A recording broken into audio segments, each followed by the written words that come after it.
નમસ્કાર, આપ જોઈ રહ્યા છો સ્પાર્ક ટુડે ન્યૂઝ। વડોદરામાં માંડવીમાં વિઠ્ઠલનાથજી ભગવાનનું મંદિર આવેલું છે, ત્યારે રામ ભગવાનના મંદિરની પ્રાણ પ્રતિષ્ઠા નિમિત્તે વિઠ્ઠલનાથજી ભગવાનના મંદિરમાં એકાદશી નિમિત્તે અને કાલે રામ ભગવાનની પ્રાણ પ્રતિષ્ઠા છે, તે નિમિત્તે ભજન કીર્તનનું આયોજન કરવામાં આવ્યું, જેમાં મોટી સંખ્યામાં જે ભક્તો છે તે હાજર રહ્યા હતા। આજે એકાદશી અને આ નિમિત્તે વડોદરાના સંપૂર્ણ વારકરી મંડળ જેવા કે તરસાલી, માંજલપુર, દંતેશ્વર, આ બધા વારકરી ભક્ત આ મંદિરમાં અમને હરિઓમ મહારાજ વ્યાસ આ મંદિરની સેવા કરવા માટે આપે છે।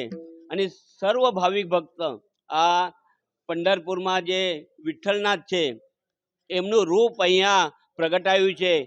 હું જે આ મંદિર બનાવ્યું છે એવા મહારાણી ગહિનાબાઈ એમને એમના ચરણમાં હું વંદન કરું છું। અને અમને અહીંયા એક પંઢરપુર એ બનાવી આપ્યું છે આ વડોદરાના સર્વ ભાવિક ભક્તોને, જે પંઢરપુર જઈ નહીં શકતા મહારાષ્ટ્ર મંડળ કે બધા અન્ય જે દેવોના ભક્ત છે એવા બધા જે પંઢરપુર જઈ નહીં શકતા તે એક પંઢરપુર અહીંયા ઊભું કરી આપ્યું છે। એ માટે હું મહારાણી ગહિનાબાઈનું એમના ચરણમાં વંદન કરું છું। તેમજ આજે 11ના દિવસે આવતીકાલે આપના જે પૃથ્વી પર બધા માનવોને મોકલ્યા છે એ બધા માનવોનું ઘર કરેલું છે બધા માનવોએ, પરંતુ આપણા ભગવાનનું ઘર હજુ 500 વર્ષ સુધી આપણા ભગવાન જે બંધ હતા, જે ટાળામાં હતા, એ આજે આવતીકાલે એમના ઘરમાં પ્રવેશ કરવાના છે। એના માટે સંપૂર્ણ વડોદરામાં, સંપૂર્ણ વિશ્વમાં, આખા વિશ્વમાં આનંદનું વાતાવરણ છે। અને બધા આવતીકાલે સાંજના ટાઈમે દિવાળી મનાવવાના છે। આખો વડોદરા અને બધું વિશ્વ એ રામલલ્લા એમના સ્થાને વિરાજમાન થવાના છે। જે આજ સુધી આપણે 500 વર્ષ થઈ ગયા, આપણે આ પેઢીનું આપણું ભવિષ્ય હું તો કહું છું કે ઉજ્જવળ છે, કેમ કે આપણને આ દિવસ જોવા મળ્યા છે।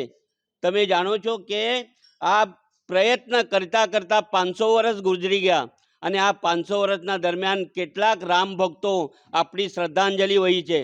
કેટલાક તે ટાઈમે જ્યારે કારવાસ થયું ત્યાં ટાઈમે ત્યાં જ્યારે મસ્જિદના ઠેકાણે મંદિર બનાવવામાં આવ્યું તે ટાઈમે કેટલાક રામ ભક્તો આપણે શહીદી વહોરી છે। જેવા સરયુ નદીમાં જેમની લાશો વહી, તે જ પ્રમાણે કારવાસ કરીને જ્યારે પાછા આવતા હતા ત્યારે ગોધરાકાંડ થયું તે વખતે કેટલાક રામ ભક્તો આ રામના ચરણમાં નીલ થયા છે।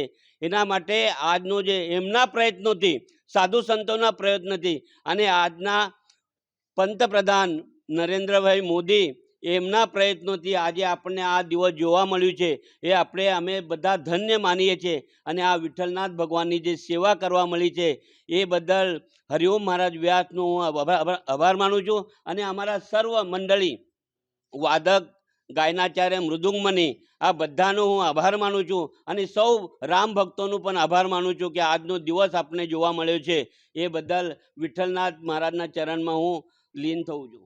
શ્રી વિઠ્ઠલનાથ ભગવાન કી જય। આવતીકાલે જે અયોધ્યામાં રામ ભગવાનની પ્રાણ પ્રતિષ્ઠા થવાની છે એના ભાગરૂપે આજે શ્રી વિઠ્ઠલ મંદિરમાં એકાદશીના દિવસે વારકરી સમાજ દ્વારા કીર્તન કરવામાં આવ્યા છે, જેમાં ભગવાન રામ અને ભગવાન કૃષ્ણના કીર્તન થાય છે। જે કીર્તન આ એક ભક્તિના ભાવ સાથે કરવામાં આવે છે। કાલે જે અયોધ્યામાં પ્રાણ પ્રતિષ્ઠાનો મહોત્સવ થવાનો છે તો આપણે ત્યાં નથી જઈ શક્યા, પણ અહીં રહીને પણ અમે ત્યાં જ છીએ એ ભાવથી અહીંયા કીર્તનમાં બધા જોડાયા છે અને ભગવાનના દર્શન કરી રહ્યા છે।